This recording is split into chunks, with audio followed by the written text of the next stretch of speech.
So after comparing all these shots, I will just say right off the bat, the C70 is amazing. Also guys, I will be providing some of these shots on the C70 for you guys to download so you guys can play with. I know everyone's looking for shots that they can mess with. I need to pause this video real quick just to address all the haters. I know I've been making a lot of gear videos. It's because a lot of cool gear is coming out and it makes my life easier, my job easier. And it's important for us to know how to work our cameras and what their strong and weak suits are. So if you're done with all the gear talk, then guess what? You don't have to watch this video. We desperately need some cage options for the C70 because this is a mess. Yesterday evening, Jericho and I were running around the mountain. We're just pushing the low light capabilities on both cameras, doing some head-to-head comparison shots on them. Just run through some of the shots I'll be giving you guys. This one right here, I believe this is 6400 ISO. You see right there, we can see the before and after. Here's one of my dog. We'll go through this in a second. We have this one of Jericho. Again, all of these I'm exposing for the highlights, so none of the highlights are peaking on here. Some cool shots of the clouds coming through. Here's another one. Again, just so you guys can play with the dynamic range and test it out for yourself. And then some of the shots in the comparison I'll also include in the download too. But let's jump into it now. Let's start off with this shot right here. So before we get too far, let me show you guys how I have this set up and how we're matching the colors. So there's this new tool called Sin Match. I'm basically taking each camera and I'm converting it into the ARRI Alexa Log C profile. Now the Canon C70 had a very magenta cast. Watch, I'll reset these right here. And you can see our sunset was a bit magenta, but it wasn't this magenta. So I didn't do any custom white balance or anything like that. I hate doing custom white balance, but I haven't black balanced the camera since I first got it. So I don't know if that's a culprit of this or if I'm just gonna have to start doing custom white balance. I don't know, but I believe the ZCam is set to like 5200 Kelvin in camera, and we do have noise reduction on the ZCam, and I don't believe it's on the C70. I don't know if the C70 has that option. Now let's go into these files and let's stretch them out real quick. So I'm going to crush the highlights all the way down, and then I'm gonna lift the shadows all the way up. So that's our C70, right? This is not how you color grade. This is not how it's supposed to be done. This is just how I'm doing it, just show you guys how far you can stretch the files. Now let's do the same one to the ZCam. Now both cameras we expose for the highlights. So this is my dog Sedona. So if you wanted Sedona to be properly exposed on the ZCam, you would have to probably lose some highlights and expose to the right a little bit more. With the C70, you can expose for highlights and still recover those shadows pretty freaking clean. So you can see we're really stretching this footage really hard, again, beyond what's realistic. And the noise to me isn't horrible. We can go in and let's do a noise reduction node real quick. Look at that. That's our noise reduction just on 6. And my playback set, so it's not playing back full quality. But we could do better. It's probably not gonna play too well in here. Shadows are turned way too high. We can also go into our color match tool and we can lift that exposure. Then we go in and lift our shadows a little bit. And then from there, let's go boost our color real quick. So now you can see this looks insanely freaking clean.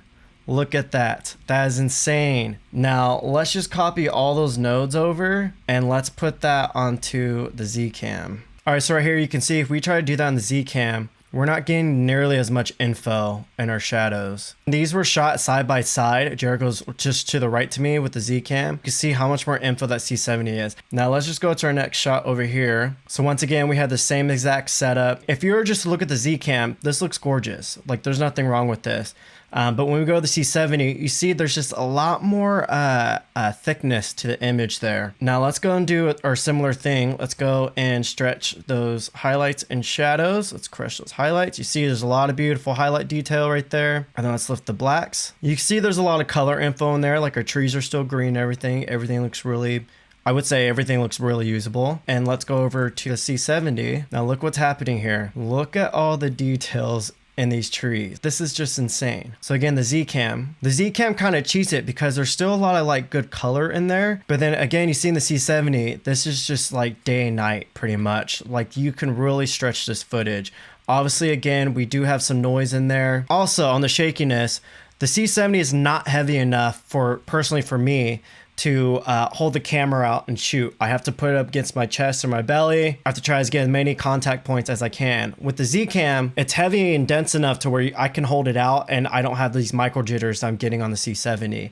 So if I was to run and gun with no cage or anything like that with the C70, I would need to put a stabilized lens on it. Right now we have the Sigma 18-35 on both cameras. So maybe I'll get that RF 15-35. I don't know, we'll see about that. But let's just go and apply some noise reduction again. On the ZCam, noise reduction was on internally. So now we turn on noise reduction.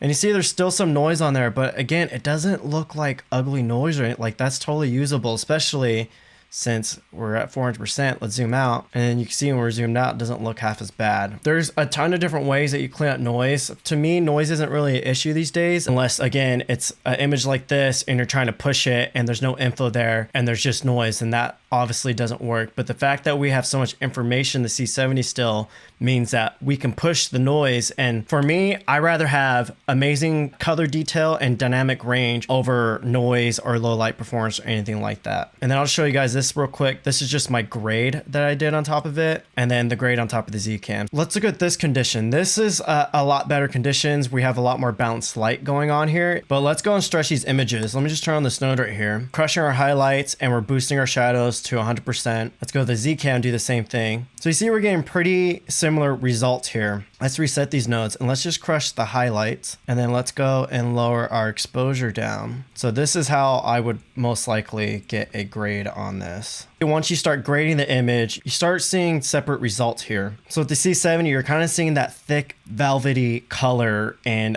dynamic range to it. And then on the ZCam, I mean, don't get me wrong, the ZCam looks freaking stunning still. The noise reduction is ruining a little bit, but this is a 6K sensor being downsampled to 4K, and this is just a 4K sensor. So even if the noise reduction was off on here, you could still see that the C70 still has a lot more thickness to the image. Now let's go to this next shot. Again, these are all low light shots. These are all ISO 800, 16, 32 to 6400. So these first two nodes are just lifting the shadows on here. For the C70, I had to push the tint over because that's what it looked like. The C70 looks great, but we're losing a lot of info in these shadows. And then on the C70, there's just a lot more detail in there. This shot right here, this is one of those shots where you wouldn't really be able to tell what is what. The difference is very minimal. Here's the tricky part is on the ZCam, you're able to overexpose a little bit more. So you see, in order to match these two exposures, I had to bring down the ZCam 0.844 stops, and then the C70's brought down negative 0.404 stops. So that means basically we had to bring down the ZCam double the amount just to get the same exposure, because again, you're able to push the highlight on the ZCam a little bit more when you're exposing. Let's go into our shadows and let's lift those shadows details up. So you see our ZCam still has a lot of great shadow information in there, but the C70 is just a little bit more cleaner. Look at this post right here. You see it's kind of getting neutralized a little bit, and on the C70 there's a lot more detail in there. So that's what was kind of confusing me at first, is the dynamic range seemed pretty similar between the two cameras, but once you get into scenarios where you don't have a lot of light hitting the sensor, that's where the C70's DGO really stands out. So for instance, we'll go to this shot now. This is our ZCam shot, and that looks gorgeous, I think.